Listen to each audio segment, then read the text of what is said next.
भांडारकर रोडवर एक अपघात झालाय ज्याच्यामध्ये एका तरुणीचा मृत्यू झालाय आणि ही कार जी आहे ज्यामध्ये हा अपघात झालेला आहे ती कार कॉस्मॉस समूहाचे अध्यक्ष मुकुंद अभ्यंकरांची असल्याचं कळतंय। हर्षदा स्वकुळ आपल्या प्रतिनिधी आपल्या सोबत आहेत। हर्षदा, किती वाजताची घटना आहे आणि काय अपडेट्स आहेत या संदर्भात?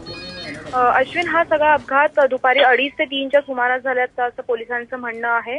संबंधित महिला जी होती अरुंधती हसबनीस ही लॉ कॉलेज रोडनी तिच्या मैत्रिणीकडे निघाली होती भांडारकर रोडवरून। त्यावेळेस मागून आलेल्या सँट्रोनी तिला धडक दिली।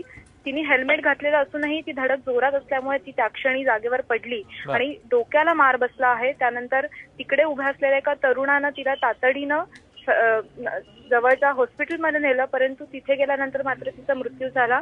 अरुंधती साधारण 28 वर्षाची आहे, तिला 2.5 वर्षाचा मुलगा आहे। दरम्यान ही गाडी, सेंट्रो गाडी जिची धडक बसली, ती गाडी मुकुंद अभ्यंकर जे आता प्रेसिडेंट एमिरेट्स या पोस्टवर आहेत कॉस्मॉस समूहाचे, हे गाडी चालवत होते असं आता समोर आलेलं आहे। 304 कलमांतर्गत त्यांच्यावर आता गुन्ह्याची सुद्धा नोंद होती आहे। दरम्यान अभ्यंकर यांनी मात्र हा दावा फेटाळला आहे। त्यांच्या म्हणण्याप्रमाणे ते समोरच्या बाजूने म्हणजे अपोजिट डिरेक्शननी येत होते, त्यामुळे मागून गाडीला आम्ही धडक दिली नाही असा त्यांचा दावा आहे। परंतु सध्या गुन्ह्याची नोंद झालेली आहे या संदर्भात आणि संबंधित महिला पोस्टमॉर्टमसाठी तिचा मृतदेह सध्या ससूनमध्ये आहे। अश्विन।